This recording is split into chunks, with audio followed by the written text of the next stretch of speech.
Latin music is on the rise and making a significant impact in Canada. And while Spanish-speaking artists have been taking the United States market by storm over the last decade, many Latino Canadians feel that their talents are being overlooked here at home. Some say it all started with this smash hit. Despacito, quiero respirar tu cuello despacito, deja que te diga cosas al oído. The infectious rhythm of Despacito that broke barriers, paving the way for an explosion of Latin music on North American charts. But some industry experts say Canada still has some catching up to do. I remember back in the day, we used to do shows in small nightclub or banquet halls, and now we're doing arenas, we're doing stadiums. Ricardo Taco is a director of Latin music for Live Nation Canada. He says there has been a staggering 40% increase in Latin music streams on platforms like Spotify and Apple Music in Canada this year alone.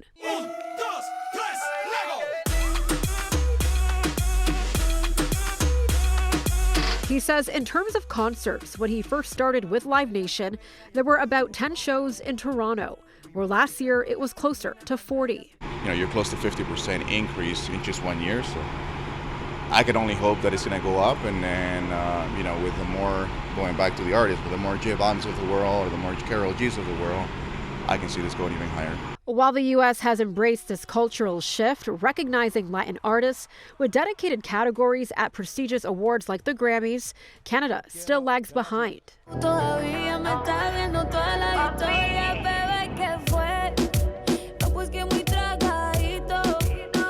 We hear a lot of people saying, well, it's just a baby right now, the industry. But we've been saying that for how many years? This gap in recognition has spurred action from artist and label CEO El Único Gio, who is advocating for a dedicated Latin music category at the Juno Awards with this online petition. The feedback that we've been getting is just amazing.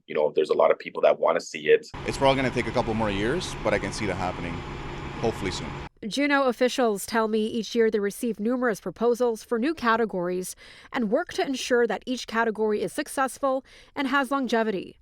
In a statement, they say in part, the 2025 award categories have been announced, but we will consider all category proposals again for the 2026 Juno cycle, noting the promising growth and development of Latin music in Canada. But for artists like El Único Gio, recognition for Latin musicians like him in a country he calls home isn't just important, it's vital. I would feel like it's a win for everybody. If we did accomplish that, it's something that's, like I said, we really need it. And it's a good platform where we can really, show what we're doing. Melissa Nakhavoly, City News.